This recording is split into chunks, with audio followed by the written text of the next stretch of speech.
Romano Fenati quits motorbike racing after being sacked for grabbing rivals' brakes at 125 miles per hour during Moto2 GP. Disgraced Moto2 star Romano Fenati has quit motorbike racing to go back to school.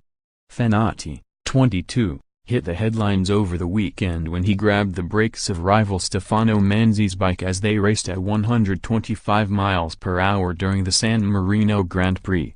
The Italian was disqualified from the race for irresponsible riding and given a 2-race suspension by MotoGP officials, who were overseeing proceedings.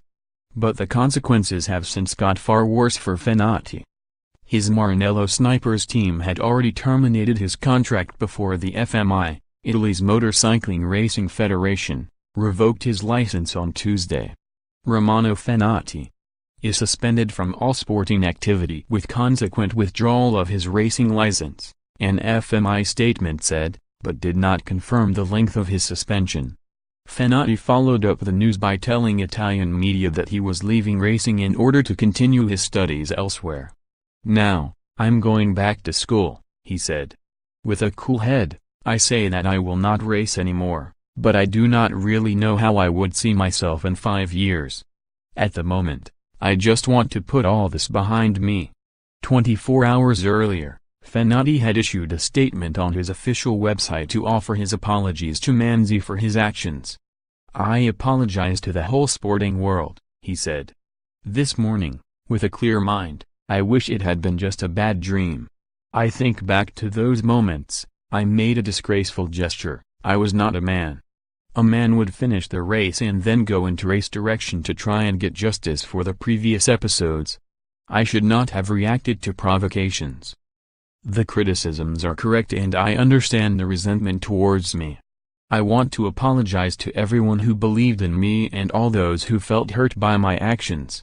An image of me and of the sport has come out, and everything looks horrible. I'm not like that, as those who know me well knows. In my career, I've always been a good rider. Last year was one of the few who did not receive any penalties. I never put someone else's life in jeopardy. On the contrary, I have always maintained that there are dangerous riders on track, with a dangerous riding style. It's true, unfortunately, that I have an impulsive character, but my intention was certainly not to hurt a rider like me. But I wanted to make him understand that what he was doing was dangerous and that I could have made some mistakes as well as he had just made them to me. I do not want to justify myself. I know that my gesture is not justifiable. I just want to apologize to everyone. Now I will have time to reflect and clear my ideas." The boss of Italian bike maker MV Agusto also announced that he was going to rip up a contract with Fenati, who had been due to join their new Moto2 project next season. Ironically, that project was in partnership with Forward Racing, for whom Manzi rides.